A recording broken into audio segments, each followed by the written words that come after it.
देखो गौरव जी, ਜਦੋਂ ਦੀ ਜਲੰਧਰ ਬਾਈ ਇਲੈਕਸ਼ਨ ਸ਼ੁਰੂ ਹੋਈ ਆ, ਤੁਸੀਂ ਕੜੀਆਂ ਨਾਲ ਕੜੀਆਂ ਜੋੜੋ ਤੇ ਪਹਿਲੋਂ ਸੀਐਮ ਸਾਹਿਬ ਕਹਿੰਦੇ ਜੀ ਮੈਂ ਮੁਖਤਾਰ ਅੰਸਾਰੀ ਵਾਲੇ ਕੇਸ 'ਚ 55 ਲੱਖ ਰੁਪਏ ਨਹੀਂ ਦੇਣੇ, ਮੁੜ ਕੇ ਆਪ ਹੀ ਮੰਨ ਗਏ ਵੀ ਇਹ ਵੀ ਦੇਣੇ ਪੈਣੇ। ਅੱਛਾ, ਫਿਰ ਅੰਮ੍ਰਿਤਪਾਲ ਵਾਲਾ ਕਿੱਸਾ ਹੋ ਗਿਆ, ਉਹਨਾਂ ਦੇ ਸਰੈਂਡਰ ਦਾ ਹੋ ਗਿਆ, ਤੇ ਹੁਣ ਐਸਆਈਟੀ ਦਾ ਜਿਹੜਾ ਤੁਸੀਂ ਵੇਖ ਲਿਆ, ਹੁਣ ਇਹਨਾਂ ਨੇ ਚਲਾਨ ਪੇਸ਼ ਕਰ ਦਿੱਤਾ ਹੈ ਨਾ। ਇਹ ਸਭ ਪੋਲੀਟੀਕਲ ਡਰਾਮੇ ਨੇ।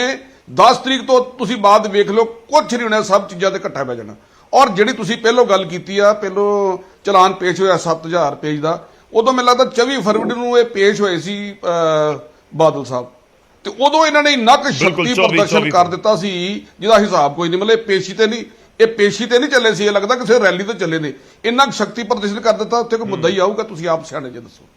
ਕੁਛ ਨਹੀਂ ਗੌਰਵ ਜੀ, ਕੁਛ ਨਹੀਂ ਹੋਣਾ। ਦੇਖੋ ਹਾਲੀ ਤੇ ਤੁਸੀਂ ਹਿਸਾਬ ਲਾ ਲਓ, ਹਾਲੀ ਤੇ ਇਹਨਾਂ ਦੀ ਚਲਾਨ ਪੇਸ਼ ਹੋਏ ਨੇ ਨਾ, ਫਿਰ ਚਾਰਜ ਫਰੇਮ ਹੋਣਗੇ, ਫਿਰ ਗਵਾਹੀਆਂ ਹੋਣਗੀਆਂ, ਫਿਰ ਉਸ ਤੋਂ ਬਾਅਦ ਕਈ ਕੁਝ ਹੋਊਗਾ। 5-7 ਸਾਲ ਘੱਟੋ ਘੱਟ ਲੱਗ ਜਾਣੇ। ਤੁਹਾਨੂੰ ਸਾਡੇ ਸਿਸਟਮ ਦਾ ਪਤਾ ਹੈ ਗੌਰਵ ਜੀ। ਇਹ ਸਿਰਫ ਤੇ ਸਿਰਫ ਜਿਹੜੀ ਜਲੰਧਰ ਇਲੈਕਸ਼ਨ ਆ, ਉਹਦੇ ਵਿੱਚ ਆਪਣਾ ਲਾਹ ਲੈਣ ਵਾਸਤੇ ਤੇ ਦੂਜੀਆਂ ਪਾਰਟੀਆਂ ਨੂੰ ਕਮਜ਼ੋਰ ਕਰਨ ਵਾਸਤੇ ਚਾਚਾ ਨੇ, ਕਦੀ ਕਾਂਗਰਸ ਨੂੰ, ਕਦੀ ਆਮ ਆਦਮੀ ਨੂੰ, ਕਦੀ ਬੀਜੇਪੀ ਨੂੰ। ਪਰ ਇਹ ਕੋਝੀਆਂ ਹਰਕਤਾਂ ਦੇ ਨਾਲ ਇਹ ਇਲੈਕਸ਼ਨ ਨਹੀਂ ਜਿੱਤ ਸਕਦੇ। ਕੋਈ ਗੱਲ ਨਹੀਂ, 10 ਤਰੀਕ ਦੀ ਖੇਡ ਆ, ਤੁਹਾਨੂੰ ਸਭ ਨੂੰ ਪਤਾ ਲੱਗ ਜਾਣਾ ਵੀ ਕਿਹੜਾ ਦੁੱਧ ਤੇ ਪਾਣੀ ਦਾ ਪਾਣੀ ਹੋ ਜਾਣਾ। ਇਹ ਜਿਹੜੀ ਸਰਕਾਰ ਆ, ਆਪਣੇ ਜਿਹੜੇ 1 ਸਾਲ ਦੇ ਕੰਮ ਆ ਉਹਨਾਂ ਨੂੰ ਗਿਣਾਵੇ, ਫਿਰ ਅਸੀਂ ਗਿਣਾਈਏ ਵੀ ਤੁਸੀਂ ਕੀ ਨਹੀਂ ਕੀਤਾ। ਪਰ ਇਹ ਕੁਝ ਹਰਕਤਾਂ ਕਰਕੇ, ਕਦੀ ਕੁਛ ਕਰਕੇ, ਕਦੀ ਕੁਛ ਕਰਕੇ ਇਹ ਕਰ ਰਹੇ ਨੇ, ਇਹ ਨਹੀਂ ਠੀਕ। ਦੇਖੋ ਗੋਲੀ ਨਿਊ ਐਸਆਈਟੀ ਦੇ ਚਲਾਨ ਨੂੰ ਵੀ ਆਪਣੇ ਕੰਮਾਂ ਦੇ ਵਿੱਚ ਸ਼ਾਮਲ ਕਰਦੇ ਨੇ, ਕਹਿੰਦੇ ਦੇਖੋ ਕਰਵਾ ਦਿੱਤਾ, ਹੋ ਰਿਹਾ ਕੰਮ। ਸਰ ਇਹ ਤੇ ਦੱਸੋ, ਇਹ ਤੇ ਪੁਲਿਸ ਦਾ ਕੰਮ ਹੈ, ਇਹਦੇ ਵਿੱਚ ਕਿੱਥੋਂ ਇਹਨਾਂ ਦਾ ਕੰਮ ਆ ਗਿਆ? ਫਿਰ ਜੇ ਇਹੋ ਜਿਹੇ ਕੰਮ ਹੋਣ, ਫਿਰ ਜਿਹੜੀ ਪੁਲਿਸ ਦੀ ਨੈਗਲੀਜੈਂਸੀ ਹੈ, ਨੈਗੇਟਿਵ ਕੰਮ ਆ, ਉਹਦਾ ਸਿਰ ਆਪਣੇ ਸਿਰ ਤੇ ਬੰਨ੍ਹਦੇ ਨੇ। ਉਹਦਾ ਸਿਰ ਤਾਂ ਆਪਣੇ ਸਿਰ ਤੇ ਕਦੀ ਨਹੀਂ ਬੰਨ੍ਹਦੇ। ਜਿਹੜਾ ਪੋਜ਼ਿਟਿਵ ਗੱਲ ਹੁੰਦੀ ਹੈ ਉਹਦਾ ਸਿਰ ਆਪਣੇ ਸਿਰ ਤੇ ਬੰਨ੍ਹ ਲੈਂਦੇ ਨੇ, ਜਿਹੜੇ ਨੈਗੇਟਿਵ ਗੱਲ ਲੋਕ ਕਹਿੰਦਾ ਜੀ ਅਸੀਂ ਨਹੀਂ ਕੀਤਾ। ਦੇਖੋ ਗੌਰਵ ਜੀ, ਇਹ ਇਸ ਤਰ੍ਹਾਂ ਨਹੀਂਗਾ। ਇਹ ਸਰਕਾਰ ਜਿਹੜੀ ਆ, ਐਸਆਈਟੀ ਜਦੋਂ ਬਣਾਈਆਂ ਸੀ, ਕਈ ਬਣੀਆਂ, ਲਾਸਟ ਤੋਂ ਬਾਅਦ ਜਦੋਂ ਐਸਆਈਟੀ ਬਣੀਆਂ, ਇਹਨਾਂ ਨੇ ਚਲਾਨ ਪੇਸ਼ ਕਰ ਦਿੱਤੇ, ਪਰ ਨਿਕਲਣਾ ਦੇਖੋ ਤੁਸੀਂ ਕੁਝ ਵੀ ਨਹੀਂ। ਮੈਂ ਇਹਨਾਂ ਨੂੰ ਪੁੱਛਣਾ ਚਾਹਨਾ ਨਾ ਵੀ ਜੇ ਤੁਸੀਂ ਚਲਾਨ ਪੇਸ਼ ਕੀਤਿਆ, ਜਾਂ ਤਾਂ ਸਾਨੂੰ ਦੱਸੋ, ਇੱਕ ਟਾਈਮ ਫਿਕਸ ਕਰ ਦਿਓ ਵੀ ਇਹਦੇ ਵਿੱਚ ਇਨਸਾਫ ਦੇ ਦਿਆਂਗੇ। ਕੁਝ ਨਹੀਂ ਇਹਨਾਂ ਦੇ। ਕਦੀ ਮੰਤਰੀ ਕੋ ਕਹਿੰਦਾ 5 ਮਿੰਟ ਐਸਪੀ ਮਿਲ ਜੂ, ਕੋਈ ਕਹਿੰਦਾ 24 ਘੰਟੇ ਇਨਸਾਫ ਮਿਲ ਜੂਗਾ। ਕੁਝ ਨਹੀਂ ਹੋਣਾ। ਇਹ ਸਿਰਫ ਤੇ ਸਿਰਫ ਜਲੰਧਰ ਇਲੈਕਸ਼ਨ ਦੇ ਵਾਸਤੇ ਐਕਸਰਸਾਈਜ਼ ਹੋ ਰਹੀ ਆ। ਪਰ ਲੋਕ ਬੜੇ ਸਿਆਣੇ ਨੇ, ਲੋਕ ਬੜੇ ਜਾਗਰੂਕ ਆ। ਅੱਜ ਦੀ ਡੇਟ 'ਚ ਉਹ ਲੋਕ ਨਹੀਂ ਕਿ ਕਿਸੇ ਦੇ ਪਿੱਛੇ ਤੁਰ ਪੈਣ। ਲੋਕਾਂ ਨੂੰ ਸਭ ਪਤਾ ਹੈ, ਇਹ ਦੁੱਧ ਦਾ ਦੁੱਧ ਤੇ ਪਾਣੀ ਦਾ ਪਾਣੀ ਲੋਕਾਂ ਨੇ ਆਟੋਮੈਟਿਕਲੀ ਆਪਣੇ ਆਪ ਕਰ ਹੀ ਲੈਣਾ। ਠੀਕ ਹੈ ਸਰ, ਇੰਤਜ਼ਾਰ ਉਹ ਵੀ ਰਹੇਗਾ ਕਿ ਵੋਟਾਂ ਦੇ ਉੱਤੇ ਕਿੰਨਾ ਕੁ ਅਸਰ ਪੈਂਦਾ ਜਾਂ ਨਹੀਂ ਪੈਂਦਾ। ਸਰ ਥੋੜਾ ਇੰਤਜ਼ਾਰ ਕਰਿਓ। ਗਰੇਵਾਲ ਸਾਹਿਬ ਇੱਕ ਵਾਰੀ ਜੈਬਾਂਸ਼ ਜੀ ਬਹੁਤ ਦੇਰ ਦੇ ਇੰਤਜ਼ਾਰ ਕਰ ਰਹੇ ਨੇ। ਜੈਬਾਂਸ਼ ਜੀ, ਬੀਜੇਪੀ ਇਸ ਨੂੰ ਕਿਵੇਂ ਦੇਖਦੀ ਹੈ? ਦੇਖੋ ਜਦੋਂ 2015 ਚ ਘਟਨਾਕ੍ਰਮ ਵਾਪਰਦਾ, ਆਪਾਂ ਲਗਾਤਾਰ ਗੱਲ ਕਰਦੇ ਹਾਂ ਕਿ ਉਸ ਸਮੇਂ ਤੁਸੀਂ ਵੀ ਸੱਤਾ ਧਿਰ ਸੀ, ਉਸ ਸਮੇਂ ਸੱਤਾ ਦੇ ਵਿੱਚ ਤੁਸੀਂ ਵੀ ਸੀ ਭਾਈਵਾਲ ਦੇ ਤੌਰ ਦੇ ਉੱਤੇ, ਔਰ ਮੌਜੂਦਾ ਸਮੇਂ ਦੇ ਵਿੱਚ 2 ਮਹੀਨਿਆਂ ਦੇ ਵਿੱਚ 2 ਚਲਾਨ 9400 ਪੇਜਿਸ ਦੇ ਬਾਈ ਇਲੈਕਸ਼ਨ ਦੇ ਰੌਲੇ ਦੇ ਵਿਚਾਲੇ, ਕਿ ਵਾਕਈ ਹਰ ਚੀਜ਼ ਨੂੰ ਬਾਈ ਇਲੈਕਸ਼ਨ ਦੇ ਨਾਲ ਜੋੜਿਆ ਜਾਵੇ। ਨਰਿੰਦਰ ਸੰਧੂ ਜੀ ਨੇ ਇੱਕ ਜ਼ਿਕਰ ਕੀਤਾ ਕਿ ਅਜੇ ਚਾਰਜ ਹੋਣਗੇ ਫਰੇਮ, ਉਸ ਤੋਂ ਬਾਅਦ ਗਵਾਹੀਆਂ ਹੋਣਗੀਆਂ, 5-7 ਸਾਲ ਪ੍ਰੋਸੈਸ ਲੱਗ ਜਾਂਦਾ ਹੈ। ਉਹ ਤਾਂ ਕਿਸੇ ਵੀ ਤਰੀਕ ਤੋਂ 5 ਸਾਲ ਲੱਗਣਗੇ ਨਾ।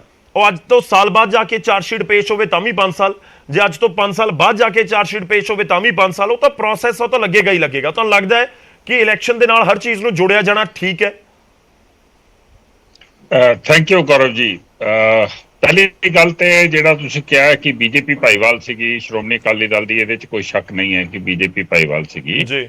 ਪਰ ਹੋਮ ਮਿਨਿਸਟਰੀ ਬੀਜੇਪੀ ਕੋਲ ਨਹੀਂ ਸੀਗੀ ਤੇ ਬੀਜੇਪੀ ਇੱਕ ਜੂਨੀਅਰ ਪਾਰਟਨਰ ਸੀਗੀ, ਤੇ ਇਸ ਵਾਸਤੇ ਜੋ ਉਹ ਹੋਇਆ, ਅਸੀਂ ਆਪਣੀ ਰਿਸਪੌਂਸਿਬਿਲਿਟੀ ਸ਼ੈਡ ਤੇ ਨਹੀਂ ਕਰ ਸਕਦੇ ਐਜ਼ ਅ ਕੋਲੀਸ਼ਨ ਪਾਰਟਨਰ, ਪਰ ਇਫੈਕਟਿਵਲੀ ਸਾਡਾ ਉਹਦੇ ਵਿੱਚ ਕੋਈ ਰੋਲ ਨਹੀਂ ਸੀਗਾ। ਠੀਕ ਹੈ ਨਾ। ਦੂਸਰੀ ਗੱਲ ਹੈ ਕਿ ਬੀਜੇਪੀ ਨੇ ਉਦੋਂ ਤੋਂ ਲੈ ਕੇ ਹੁਣ ਤੱਕ ਬੀਜੇਪੀ ਕਹਿੰਦੀ ਹੈ ਕਿ ਇਹ ਸਾਰੇ ਕਾਰਨ, ਪਹਿਲੀ ਗੱਲ ਤੇ ਇਹ ਆਪਾਂ ਇਹ ਚਾਹੁੰਦੇ ਹਾਂ ਕਿ ਇਹਨਾਂ ਦੋਨਾਂ ਚੀਜ਼ਾਂ ਨੂੰ ਕਨੈਕਟਡ ਰੱਖੀਏ ਆਪਾਂ, ਕਿਉਂਕਿ ਉਹ ਜਿਹੜੀ ਗੋਲੀ ਚੱਲੀ ਹੈ, ਉਹ ਜਿਹੜਾ ਕ੍ਰਿਮੀਨਲ ਇਨਸੀਡੈਂਟ ਹੋਇਆ ਜਿਹਦੇ ਚ ਬੇਵਲ ਨਾਂ ਦੇ ਵਿੱਚ, ਤੇ ਉਹ ਇਟ ਵਾਸ ਕਨੈਕਟਡ ਟੂ ਦਾ ਬੇਅਦਬੀ ਇਨਸੀਡੈਂਟ। ਬਿਲਕੁਲ। ਸੋ ਇਹਨਾਂ ਨੂੰ ਆਪਾਂ ਅਲੱਗ-ਅਲੱਗ ਇਹਨਾਂ ਨੂੰ ਨਹੀਂ ਦੇਖਣਾ ਚਾਹੁੰਦੇ। ਬੇਸਿਕਲੀ ਇਹ ਇਕੱਠੇ ਸੀਗੇ ਤੇ ਇਹ ਇੱਕ ਬੇਅਦਬੀ ਸੀਗੀ।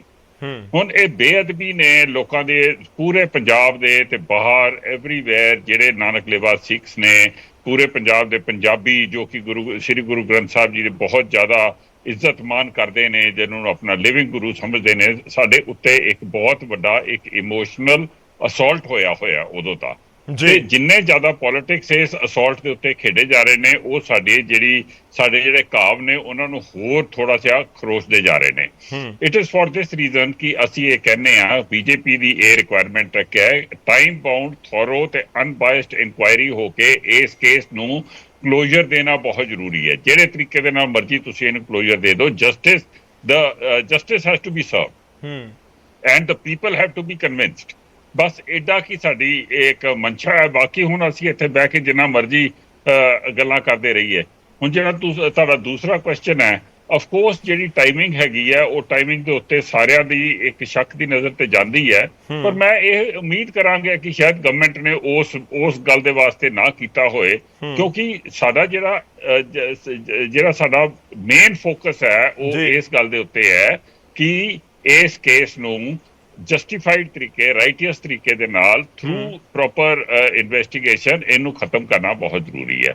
ਹੁਣ ਦੂਸਰੀ ਗੱਲ ਮੈਂ ਤੁਹਾਨੂੰ ਕਹਿ ਦੇਵਾਂ, as a common man, not as a BJP ਦਾ ਪ੍ਰਵਕਤਾ, ਮੈਂ ਇਹ ਕਹਿਣਾ ਚਾਹਨਾ ਕਿ ਦੇਖੋ ਇੱਕ ਕ੍ਰਿਮੀਨਲ ਇਨਸੀਡੈਂਟ ਜੈਸਾ ਹੋਇਆ ਉੱਥੇ, ਉਹ ਐਡਾ ਕੋਈ ਲੰਬਾ ਨਹੀਂ ਲੱਗਦਾ ਉਹਨੂੰ ਸੋਲਵ ਕਰਨਾ। ਗੋਲੀ ਕਿਹੜੀ ਬੰਦੂਕ ਤੋਂ ਚੱਲੀ ਸੀਗੀ ਉਹਦੇ ਤੁਸੀਂ ਕੈਲੀਬਰ ਤੋਂ ਪਤਾ ਕਰ ਸਕਦੇ ਹੋ, ਅੱਗਿਓਂ ਚੱਲੀ ਸੀ ਕਿ ਪਿੱਛੋਂ ਚੱਲੀ ਸੀਗੀ, ਉਹ ਗੋਲੀ ਕਿੱਥੇ ਲੱਗੀ ਸੀ ਉਹਦੇ ਤੋਂ ਤੁਸੀਂ ਪਤਾ ਕਰ ਸਕਦੇ ਹੋ। ਐਸਡੀਐਮ ਨੇ ਉਹਦੇ ਵਾਸਤੇ ਦਿੱਤੀ ਸੀਗੀ, ਕੀ ਕਹਿੰਦੇ ਨੇ, ਆਰਡਰ ਦਿੱਤਾ ਸੀ ਕਿ ਨਹੀਂ ਦਿੱਤਾ ਸੀਗਾ, ਇਹ ਵਿਟਨੈਸਿਸ ਕੋਲੋਂ ਪਤਾ ਲੱਗ ਸਕਦਾ ਹੈ ਜਾਂ ਲੌਗਸ ਕੋਲੋਂ ਪਤਾ ਲੱਗ ਸਕਦਾ ਹੈ। ਤਾਂ ਮੇਰਾ ਨਹੀਂ ਖਿਆਲ, ਚਲੋ ਬੇਅਦਬੀ ਵਾਲਾ ਤਾਂ ਕੇਸ ਥੋੜਾ ਕੰਪਲਿਕੇਟਡ ਹੋ ਸਕਦਾ ਹੈ ਕਿਉਂਕਿ ਉੱਥੇ ਵਿਟਨੈਸਿਸ ਨਹੀਂ ਸੀਗੇ। ਮੇਰੇ ਹਿਸਾਬ ਦੇ ਨਾਲ ਤੇ ਇਹ ਜਿਹੜਾ ਕੇਸ ਹੈਗਾ ਆਫ ਦਾ ਫਾਇਰਿੰਗ, ਇਹ ਤੇ 15 ਦਿਨਾਂ ਦੇ ਵਿੱਚ ਖਤਮ ਹੋ ਸਕਦਾ ਹੈ। ਇਹ ਮਤਲਬ ਮੈਂ ਵਕੀਲ ਨਹੀਂ ਆ, ਮੈਂ ਏਡਾ ਜਾਣਨਾ ਕਿ ਅਗਰ ਇਹ ਫੌਜ ਦੇ ਵਿੱਚ ਇਹ ਕੇਸ ਹੁੰਦਾ, ਅਗਰ ਇਹ ਕੋਰਟ ਮਾਰਸ਼ਲ ਪ੍ਰੋਸੀਡਿੰਗ ਚੱਲ ਰਹੀ ਹੁੰਦੀ ਤੇ ਫੌਜ ਨੇ ਪਤਾ ਕਰਨਾ ਹੁੰਦਾ ਕਿ ਇਹ ਐਸਾ ਕੇਸ ਤੇ ਪਤਾ ਕਰਨਾ ਹੁੰਦਾ ਤੇ ਕੋਰਟ ਮਾਰਸ਼ਲ ਪ੍ਰੋਸੀਡਿੰਗ ਨੇ 15 ਦਿਨਾਂ 'ਚ ਪਤਾ ਕਰ ਲੈਣਾ ਸੀਗਾ। It wood not have taken more than that. ਇਹਦਾ ਮੈਨੂੰ ਪਤਾ ਹੈ। ਸੋ ਇਸ ਵਾਸਤੇ ਮੈਂ ਕਹਿਣਾ ਕਿ ਚਲੋ ਅਗਰ ਤੁਸੀਂ ਪੂਰੇ ਕੇਸ ਨੂੰ ਖਤਮ ਨਹੀਂ ਕਰ ਸਕਦੇ ਤੇ ਜੋ ਖਤਮ ਕਰ ਸਕਦੇ ਉਹਨੂੰ ਤੇ ਖਤਮ ਕਰ ਦੋ ਨਾ ਯਾਰ।